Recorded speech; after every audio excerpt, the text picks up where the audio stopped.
What's up, everyone? It's David with Sin City Crypto. I am joined with Robin, and today, Jerome Powell, the Fed chair, has spoken at Jackson Hole, and the markets have tumbled. We are going to get into it. Let's not waste any time. Looking here, we have hawkish Fed comments and Bitcoin derivatives data point to further Bitcoin downside.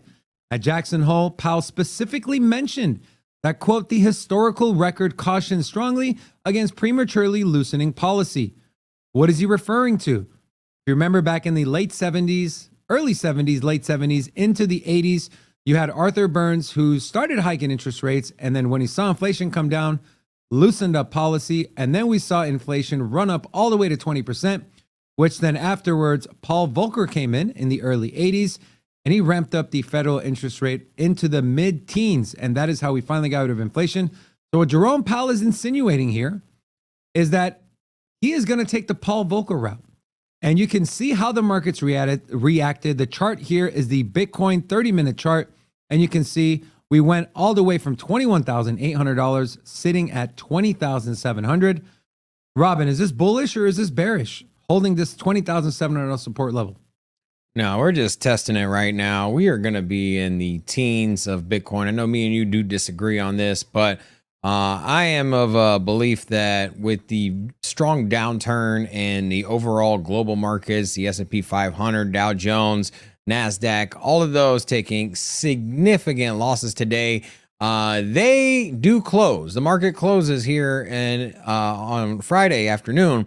However, Bitcoin is trading through the weekend. Crypto is trading through the weekend. And so this bearish narrative is going to carry over throughout the weekend as well. We're going to be testing the 20K support zone multiple times.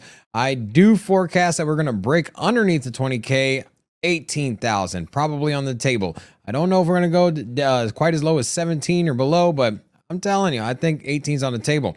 The thing that I took away from Jerome Powell's meeting is that, as you mentioned, him uttering the man's name, Paul Volcker, that alone crashed the markets, in my opinion, because he is known for hiking interest rates in upwards of 18%. We are looking at a 2% interest rate, 2.25 to 2.5% interest rate is where we're at currently, with an expectation of sitting around 3.5 to 4% by the end of the year. He referenced a individual who used to be the Fed chair, the same position as Jerome Powell, back in the late 70s and 80s. And this gentleman is the one known for raising interest rates to an absolutely crazy 18%. And so for the sheer fact that he said his name, I think that's why we're at where we're at. And he didn't just say it once. He said it multiple times. Mm-hmm. He referenced Paul Volcker multiple times. He said the great Paul Volcker too. And so it speaks loudly. So. Okay, but would you rather him take the Arthur Burns route where they let the foot off the gas? I'm not saying I'd rather either or. I'm just saying the markets reacted because he brought up the historical times of interest rates multiple times, and he said Paul Volcker's name multiple times, and so doing so, obviously you're putting a correlation to what is possible here now. Let's not kid ourselves. If we were to even go over 5% interest rate here for the U.S. Fed funds rate, probably would see the economic system as we know it break. Times are significantly different. The global economy is way more leveraged, and just off of straight paying interest payments on debt, we are at a threshold that I don't think can sustain a over 4 or 5% interest rate for the Fed's funds. So just the thought of going over 10% on interest rates is probably enough to crash the market, is what we saw today. And on top of that, he's basically saying Jerome Powell also came out today and said they're not going to take their foot off the gas. And they might slow down a little bit. That is on the table. However, he was saying that volatility in the interest rate hikes is bad for the market if you look at historical data. So obviously hiking up and then stopping, hiking up, stopping, or reversing direction is not on the table. You know, Robin, there's been a lot of economists and media personnel that have come out and said they think they'll see a pivot by the end of the year. Not happening. Okay, so not happening. Not happen. Now, what we could see is more quantitative easing. But as far as the interest rate, the actual number, the Fed's funds rate, that right now, until the inflation is at the CPI core number is around 2 to 3%, which is their target range, they're not going to reverse course on that. But something that's not quite as front and center that they can do is basically enact quantitative easing. If you're not familiar with that is, basically it's the government buying corporate debt. Or just throwing money at corporations. So the largest corporations in America, particularly banks and financial institutions, get assistance in the form of just straight money printing. And I could see that happening towards the back half of the year, especially if we're starting to go into a recession. But within the next, by the end of the year, not going to see any interest rate reversals. And I do think we're going to stay the course. I'm forecasting a 0.5% rate increase for September. For November and December. There is no Fed's meeting this October. So there's 3 more meetings before the end of the year and a 1.5% rate hike, which would be three consecutive 0.5% increases, would put the Fed's fund rate at 3.75 to 4%. Which is the range that the chair of the Atlanta Fed has come out and said that he would like to see the federal government, the Federal Reserve at. Now, Robin brought up a point, said he thinks we'll be in the teens over the weekend. Well, I have a metric that I want to share that kind of possibly goes to what you're saying. So this is the Bitcoin 3-month futures annualized premium. This is sourced from Levitas. In healthy markets, the indicator should trade at around 4 to 8% annualized premium to cover costs and associated risks. Excuse me, this data reflects professional traders' unwillingness to add leveraged long positions.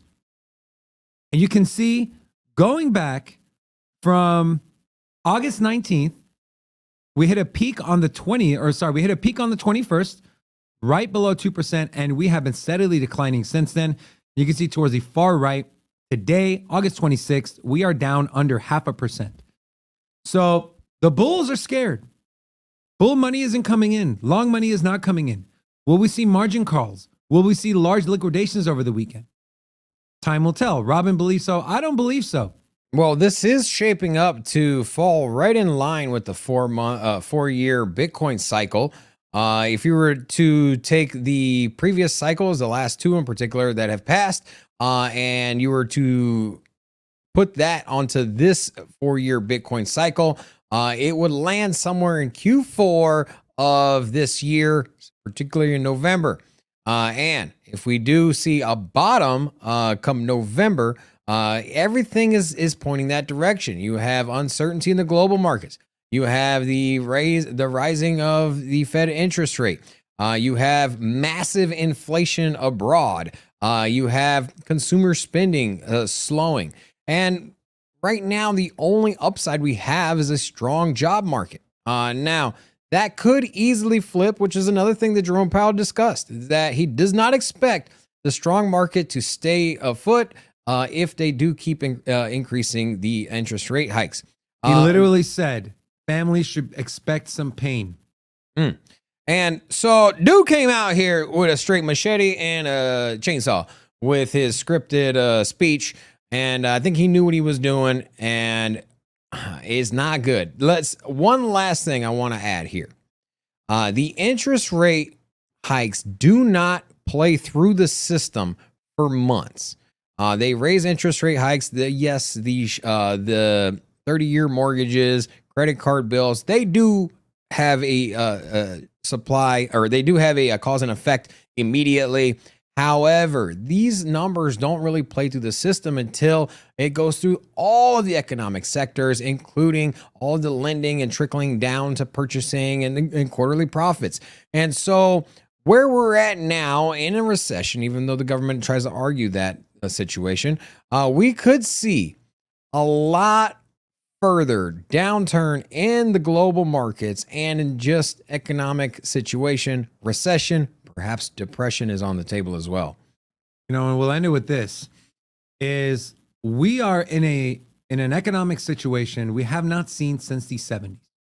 where inflation is running rampant, unemployment isn't there yet, and the economy is starting to contract.